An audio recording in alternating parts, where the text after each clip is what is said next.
We visit with the mayors on Wednesday, and John Nichols here this morning. How are you today? I'm very well, Scott. Thank you for having me here. You bet. We just talked to the state senator a few minutes ago, and we'll talk to our state reps in just a little while later on in the week. House has really not gotten their committees yet, but still I know that College Station and every city in Texas has to be looking at what's going on over in Austin. So Senate's ahead. They've got a lot of bills out there on the floor and the things that are in committee. What are you seeing over in Austin that's catching your eye that you need to be concerned about? Of course, the chamber group legislative trip is next Monday. Well, Tuesday is the legislative day for the chamber. And so a whole group of local people will be there, including city staff and some of the council members. I think that is basically presenting issues related to economic development, related to taxes, related to schools, related to education, higher education funding, and water.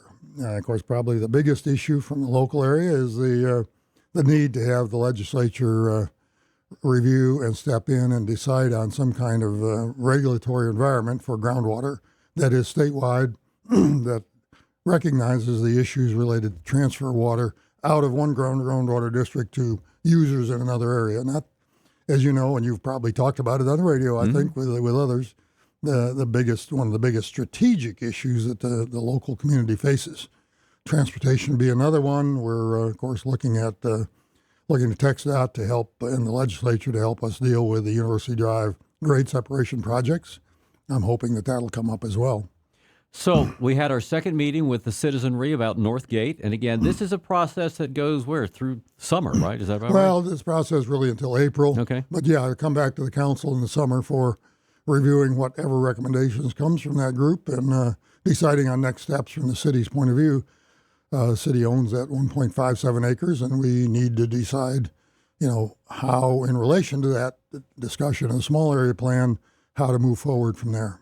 Now, there's some housing situations that the city, where could the city move things forward as far as you're concerned, based on the area, away from Northgate? Let's get away from Northgate because, as you say, even though it's a small city plan, it's a large area that we're talking about beyond Northgate. Well, but even moving away from Northgate proper, I'm talking about citywide. Take a look at what the city council and the city staff and the public has already done with our effort to do middle housing. We rezoned 1,700 properties, quite a few acres of the city, to allow for over-occupancy residential development, all kinds of different models of cottage homes, duplexes, triplexes, small apartment buildings, and other things can be built in areas that previously could not be built there. So we have made a really strong effort to provide a landing place for investors who wish to cater to the student audience. And some of those are pretty close to the campus. Some of them are maybe a couple miles away. Northgate is going gangbusters, as you know, for student housing. I think the reason there was some discussion at the meeting yesterday. I sat through 3/4 of it about why such a large area for a small area plan. And then I had dinner with the mayor of a neighboring city and asked why didn't we include north of Northgate in that plan. Frankly, the criticism we got was that maybe this is too big a small area and that we ought to be looking just at proper Northgate proper. Ultimately, we will when we get back to looking at that property. But if you don't have the whole corridor in mind and all the issues of connectivity in mind and pedestrian safety, public safety, and so forth across that whole area along University Drive, you can't really finalize what you want to do with the small acreage that we have over there. So I think there's a lot of related ideas that are of concern in terms of housing, and housing students and housing workforce is still a matter to be debated. Keep in mind, we've got a housing advisory committee decision coming up. I mean, we're planning on appointing a committee to now monitor and help implement the plan that we adopted several months ago. So that is going to oversee some of the larger issues about what kind of regulatory burden do we have and where could we relieve that? How could we come up with some creative financing? What are some of the other issues, and I've talked about this before, that the city has some regulatory control or opportunity to create a finance district or something like that that will enhance the opportunity to build more housing units at affordable prices in City College Station. By your job as an economist, so I hope you can talk to regular people about this who can understand. What does that mean if you put together a finance zone? What would that look like? Well, you'd have to create some. Well, you could create a number of different kinds of ideas. One would be a zone where you simply capture the increment of the increased value of the property, and you reinvest that in that property. Or I think maybe the most significant approach is you create an ownership structure so the people buy the home. They can participate in a little bit of that increased value, but their taxes won't go up as much as the assessed value until it's sold. And then they get a portion of that increase. The rest of that increment is now available then to subsidize another buyer in that same area. So that's kind of I don't know what you call it. That's a hybrid of what they do in California. Yeah, I guess that's right. But it's something we haven't considered before, and it would require some real significant structural kinds of things the city would have to make some serious decisions about in terms of how much do we want to get into the business of subsidizing through a mechanism that doesn't cost the taxpayers anything, but it participates in that market valuation increase and then pays that back so that you can sell it to the next homeowner 15, 20 years from now at a price below what they would have to pay in the open market. But College Station and lots of fast-growing cities are used to you factor in the idea you're going to get more money for that house each year as your property taxes go up. Well, that's true. That's true. Some of that, but we benefit from providing housing to people who otherwise cannot afford to get into a house. That's the main thing is you've got to buy down their cost of entering into the purchase of a home. So overall, with all that involved, if you have more people in more places and they're driving vehicles, how about parking? Is there any do you feel like you've got a good control over the parking situation? Every one of our plots of land where we're going to permit a building has got to satisfy the non-pervious coverage. You can't cement over more than a certain share of the lot because we've got drainage issues, we got flooding issues, we got water management issues. You got that, and we have parking requirements on single family or multifamily kinds of units. So the number of bedrooms they put in there will still regulate how many parking spaces you got to provide, which takes up some of the acreage, and so you can't only build a certain size home. Or structure or whatever it is. So I want to go, I don't want to get too, we've already gotten pretty technical about stuff, but I want to go back one thing because you mentioned that you were able to talk to a mayor of a nearby city.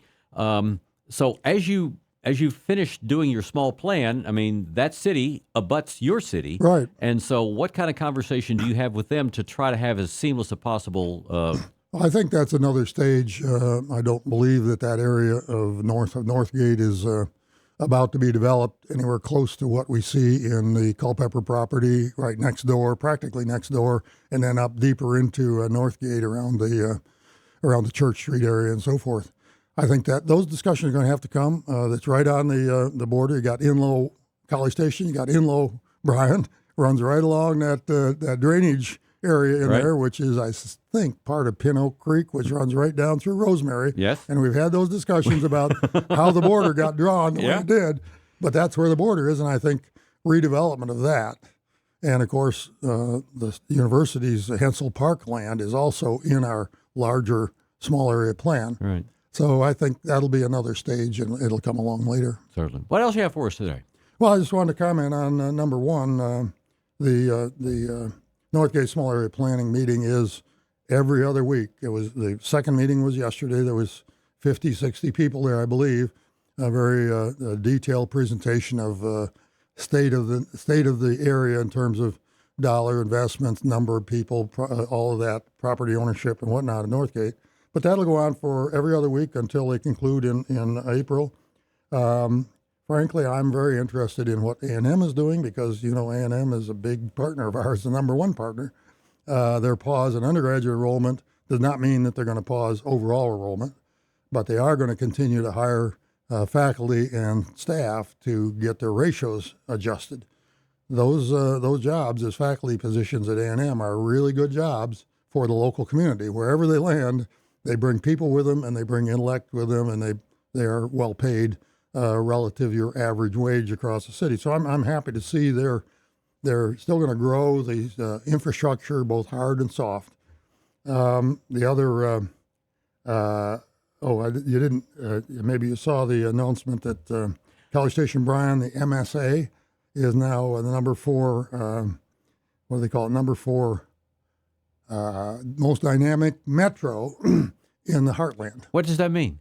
That just means we're the most responsive. We're growing fast, but we're addressing the needs of the people here. The level of education. Most of these are university towns themselves. So they've got Fayetteville, for example, is another one. They got University of Arkansas there. So they're in a position where they have more of a national and global engagement of people, and the dynamic aspect of their economy is reflecting that. And that's really where College Station is. And Bryan, it's really the metro, which is a 3-county area. It's named College Station Bryan Metro because College Station is a bigger city. So that's an interesting note to add to. We've talked about this before. You get noticed, and that means you get elevated in terms of site selectors and retail selectors and all of that. So you get more opportunity to attract businesses here, which is something that's really important to us. We maintain our bicycle-friendly committee status, bicycle-friendly community status. There's only 12 cities in the state of Texas that are bicycle-friendly communities, and we've maintained that. $750,000 grant. How about that? Tell me. For our Parks and Rec department to develop the Texas Independence Ballpark. I reviewed the plans for that as part of our architectural committee a week or so ago. Phenomenal ideas that are going into that. It's going to be a destination park, bicycle track that they've got there, or bicycle trails course. Yeah. It's got a building in the middle of it that looks a little bit like a mission, 30-foot elevation above grade. Okay. With ramps up to it, over the top, through it, under it. And so for people that like that sort of climb and drop, we don't have mountains. So we're sort of building a mountain around this mission-style building.